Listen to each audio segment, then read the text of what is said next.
रमाबाई भीमराव आंबेडकर या डॉक्टर बाबासाहेब आंबेडकरांच्या पत्नी होत्या। त्यांचा जन्म 7 फेब्रुवारी 1898 रोजी झाला होता। वडील भिकू धुत्रे वलंगकर, आई रुक्मिणी धुत्रे वलंगकर। रमाईंना 3 बहिणी व 1 भाऊ होता। रमाई व बाबासाहेबांचे लग्न भाईखळ्याच्या भाजी मार्केटमध्ये 1906 या वर्षी झाले। विवाह वेळी बाबासाहेबांचे वय 14 वर्ष तर रमाईचे वय 9 वर्ष होते। बाबासाहेब लंडनला गेले तेव्हा रमाईंचे हाल कार्यकर्त्यांनी पाहिले।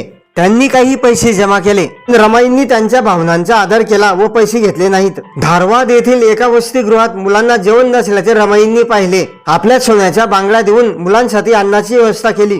त्यांच्या या त्यागामुळे मुलांना जेवण मिळाले आणि त्यांची उपासमार टळली। रमाईंनी बाबासाहेबांना आपल्या दुःखाची कधीही झळ पोहोचू दिली नाही। बॅरिस्टरची पत्नी शेण वेचते म्हणून लोक नावे ठेवतील म्हणून पहाटे सूर्योदयापूर्वी व रात्री 8 नंतर गोवऱ्या थापायला रमाई वरळीला जात असत। रमाईंनी बाबासाहेबांना 28 वर्ष साथ दिली।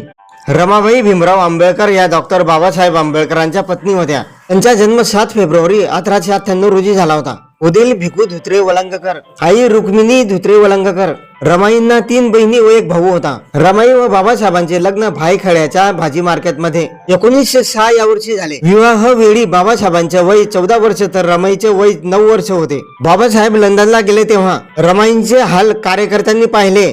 त्यांनी काही पैसे जमा केले। रमाईंनी त्यांच्या भावनांचा आदर केला व पैसे घेतले नाहीत। धारवाड येथील एका वसतिगृहात मुलांना जेवण नसल्याचे रमाईंनी पाहिले। आपल्या सोन्याचा बांगला देऊन मुलांसाठी अन्नाची व्यवस्था केली। त्यांच्या या त्यागामुळे मुलांना जेवण मिळाले आणि त्यांची उपासमार टळली। रमाईंनी बाबासाहेबांना आपल्या दुःखाची कधीही झळ पोहोचू दिली नाही। बॅरिस्टरची पत्नी शेण वेचते म्हणून लोक नावे ठेवतील म्हणून पहाटे सूर्योदयापूर्वी व रात्री 8 नंतर गोवऱ्या थापायला रमाई वरळीला जात असत। रमाईंनी बाबासाहेबांना 28 वर्ष साथ दिली।